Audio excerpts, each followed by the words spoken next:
All right, once they're on. They're coming. Here's Natasha. Hello. Beautiful. Hello. There we go. Go for it. Ooh, I like your background. I was inspired by the film, so I figured I would honor the film. So hello, we're starting this interview right now. I'm Jenny Feldy. It's my stage comedian name because Jennifer Feldman is too serious and people take my jokes seriously. So it's Jenny Feldy with It Came From the Radio with actually some of my favorite actresses. I mean, we have Vanessa, you've been one of my favorite actresses for a while, so it's very cool for me. I'm not really get excited or a fan of most, and Adam Sherman. So anyway, we're here to discuss this movie. And what is the movie called? I'll let you introduce it. Yeah! Wow! Yeah! This game, we can't do it at the same time. Who's Natasha, you'll start. No, what movie is this? What movie is this? This game's called Murder. Okay, so I like to go, we're here with Natasha Henstridge, and we're here with Adam Sherman, the director, and Vanessa Marano, all extremely talented. I watched the film today, very impressed. I'm gonna get right into the detail because I love the detailed questions. So here we go. The first one, Vanessa, we'll start with this one, simple. Vanessa, I think you're one of the most captivating, most interesting actresses of all time. I loved you playing a dentist's daughter in a film. My dad's a dentist, and I even screenshotted that part. I was like, I'm just a dentist's daughter. It was really cool. Anyway, so this movie, you ingest a pill that gives you limitless energy. So what are some things you do or eat to stay sharp while filming? Oh, well, when I starred in Limitless with Bradley Cooper, and we figured out that pill could access a different part of the mind, we really all started talking about this. We were like, hey, what's up with how you stay in shape and do everything and keep your light alive within you? And I sleep. Sleeping. Well, how much do you sleep a night? Oh God, if I can sleep 10 hours a night, that's a good night for me. Me too. I need a lot of that. Okay. So curious, because you did take a pill here, but it didn't really last for that long. I don't want to give away the movie. And you're a very heavy drinker. Do I need to be on this interview? Is this about my movie? Oh no, we're going to get into it. Don't worry. So the next question. You're referring to the pill at the very beginning of the film, correct? Yes. So Adam Sherman, don't worry. I got lots of questions that are technical because I'm also a filmmaker. So we're going to go right to you. The lighting. The lighting in the film. Thank you, Vanessa Sherman. So don't worry, we're getting the attention on you. So the lighting, loved it. Reminded me of my club days. I'm 37. I gave that up over 10 years ago. Clubbing in DC and New York City. So curious about the insight of the lighting budget, or how many grips and gaffers and lighting techs were needed just to accomplish the very cool lighting. What movie are you talking about? This movie had very cool lighting. This game's called Murder. Yes. Do you not think so? We had a crew of about 100 people. Okay. Very qualified grips and electricians, and they did a great job. Yeah. With we were shooting in some very challenging locations, including like out away from LA in remote locations, with the Santa Ana winds blowing, and also like underground, like 4 stories underground in downtown LA, and like abandoned subway tunnels. And these people brought the lights and the electricity into the places that it was needed to be brought, underwater, underground, out into dangerous locations with high wind. It was very much a like these guys knew how they know how to do their jobs. And then in terms of creativity, of course, then you just go for it, Okay. We hit the ground running. Beautiful film, aesthetically beautiful. We're going to come back to you and Natasha. I would say you play a bit of a femme fatale, a villain in this film. You're kind of villain. I didn't approach it like that at all. I thought she was No? having a fine time. I didn't think she was trying to be bad. She was just needed to get what she wanted. No, she was trying to be bad. You're right. You're right. I'm like, what? I was like, oh, where am I on crazy pills? Mugatu. What are your inspirations to play this kind of scary, villainous, murderous, crazy character?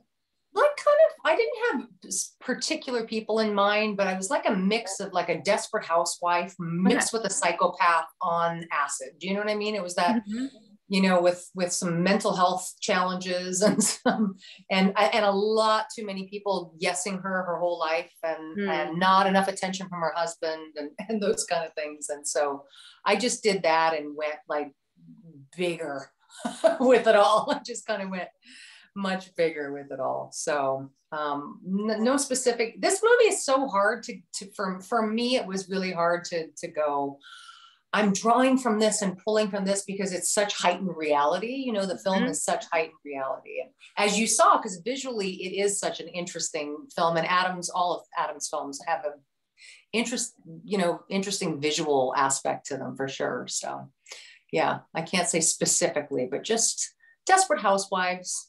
Okay. Not the show. I know some of those girls. They're going to be like, what are you talking about, Natasha? Right. But, you know, a desperate housewife with some derangement and a lot of too many people yesing her is what I get. Yeah, I always say that. There's a lot of men I know that their mothers yes them a little too much and they turn into monsters. They can be a bit of a problem. So back to the film, more about me later. I feel like I'm surrounded by people who have holes drilled into their brains. I really do. And this has been the motif of my last few days. So question for all of you, I guess we can go around and start with Adam and then Vanessa. What was the dumbest move or mistake during this production? Or was it just a smooth birthing? Was it smooth? Adam. For me, it was hard, like pre-production, and some of the people that I allied myself with during pre-production may have not been the best people, or maybe they were, and maybe it was just, we were tackling a lot, you know. It was a very low budget movie, and we were tackling a big story with a small budget. And, you know, I feel like the people that I started working with did a great job, and maybe through their hard work is how the movie got made. Or maybe some of their mistakes was my biggest mistake. I don't know, but that's where I'm at with that. So lessons learned, it sounds like. And Vanessa, your dumbest move while on set?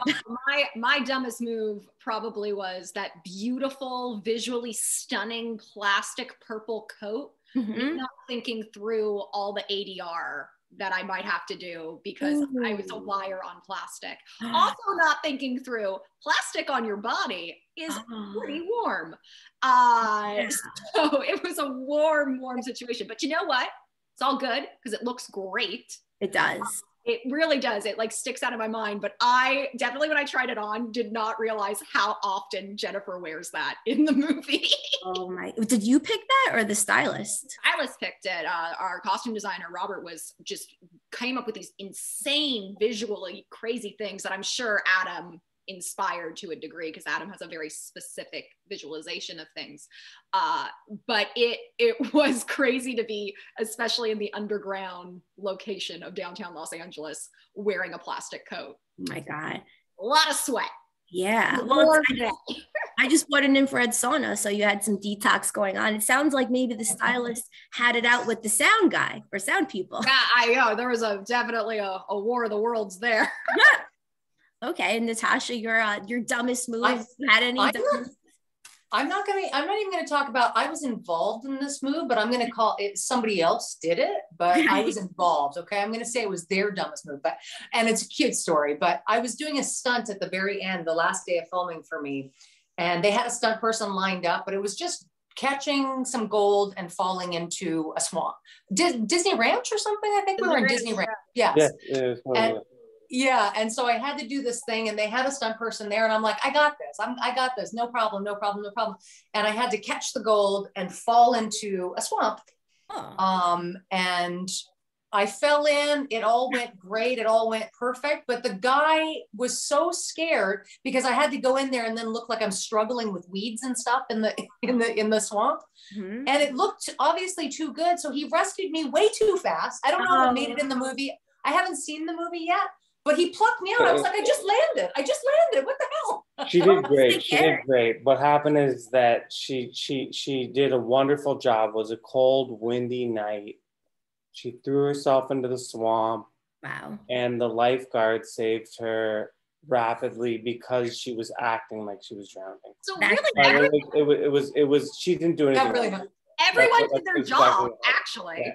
Yeah. I know, but he saved me too. I told him, I said, don't worry, I'm going to be fine. Give me some time. I want to struggle. Could you use the shot at him in the end? I don't even know. Absolutely. You did. It was cut right to the frame where the lifeguard enters, and the whole thing was used up until there, and it's completely fine. I love it. Oh, good. You're falling into the swamp scene is beautiful. Well, that's great acting. People really wanted to save you. I've never seen anyone fall into a swamp that well. You can put that on your resume. Sir Sherman, I think we're almost out of time, so this might be the last question. Sir Sherman, your favorite part of directing this film? Working with these two lovely ladies was my favorite part. And also getting to meet you. Well, we'll say that when we're done. We're almost at the end, so okay. Okay, here, a wacky question. All right, so I really liked Vanessa said this, Jennifer, my name's Jennifer. She said, so are we gonna do this or are we just gonna start talking really quickly? That's how I feel with coffee dates. A lot of people ask me out on coffee dates, so I always pretend I'm married. I can't stand it because I feel like if I'm gonna have coffee, we're gonna do something. We're gonna drink coffee. What are we doing? We're gonna just sit there and talk really quickly. So I just, random question here. I wanted to think, what are your thoughts on coffee dates? I'll start with Natasha. Random question. You know, if you do a hike and you add in the coffee after the hike, I guess I can get on board with that. During COVID, that kind of worked out well, I guess. Yeah, I'm good. I'm good with them. I'm good with some good organic or bulletproof good. It's got to be good stuff, though. If you're hiking, yeah, I'm good with it. So you're moving, you're hiking, you're staying in shape. Hiking, moving, you're staying in shape a little bit. Okay. Vanessa, thoughts on coffee dates? Pro coffee date. I'm very pro coffee, but like we already established in this interview, I like my sleep. So if it's a coffee date, it's an 11 a.m. coffee date. It's not. We're not doing a traditional breakfast. 100% 11 a.m. or later, same schedule. And Adam Sherman, your thoughts on coffee dates? It's all about who you're having coffee with. Okay. Like, you know, the coffee could be good, the coffee could be bad. The most important thing is who are you meeting? Why? What is your intention? How does it feel to be with that person? You know, that's you're talking about a meeting and your intentions and their intentions, and it's all about why and who they are. And is that a satisfying experience to you? I guarantee the coffee will not be the most important part of the situation.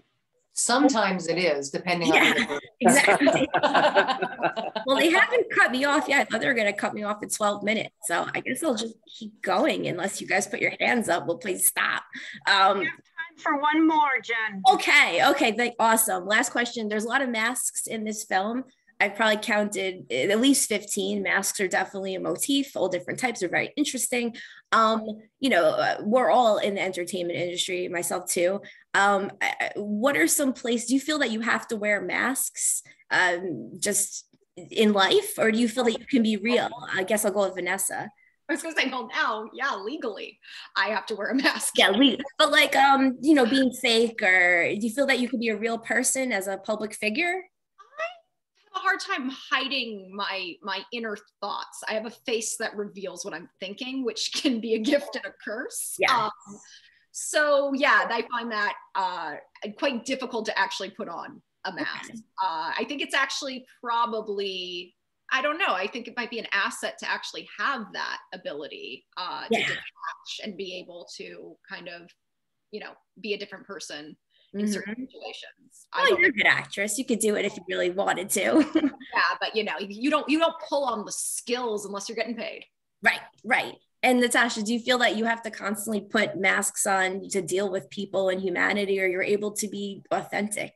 Because it's a hard balance for me. I feel like I'm very, very authentic. And most of my friends would say, you give it to us straight right away. That being said, you know, we're sitting here, we're doing hours of interviews today. If I was really in myself and I'd be a little bit lazy and a little bit tired, and there's a little more up and there's a little more effort. And so I think we wear masks in different ways depending on who we're around all the time. It doesn't mean I'm a completely different person, but you're bringing a different part of yourself on some level. So well said. Yeah. Okay. And the final part of the interview, Adam, you feel you have to wear a mask, or you just real? Absolutely not. I do not wear masks. I'm cannibalistic. Well, I would rather eat someone else's face than disguise my own. Yeah, I feel that. Throw it on a grill and cover it in barbecue sauce, and flip it a couple times, and then. Are you going tonight? Because I'm getting scared right now. No big deal. I feel like in the film.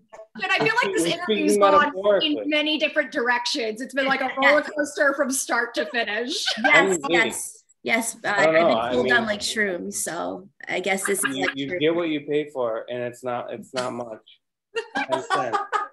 Well, thank you guys very much for this interview. Have fun. I hope the process is great. I really enjoyed the film. I'm surprised it's low budget. I really wouldn't have guessed that. I thought it was very beautiful. And it's right behind me, but I guess it's on pause. So you can't. But I tried to match the lighting on the film. So thank you very much, and adios. Have a great night. Good luck. Stay healthy. Thank you. Thanks so much. Thank you. Guys, stay on for 1 minute for me. All right.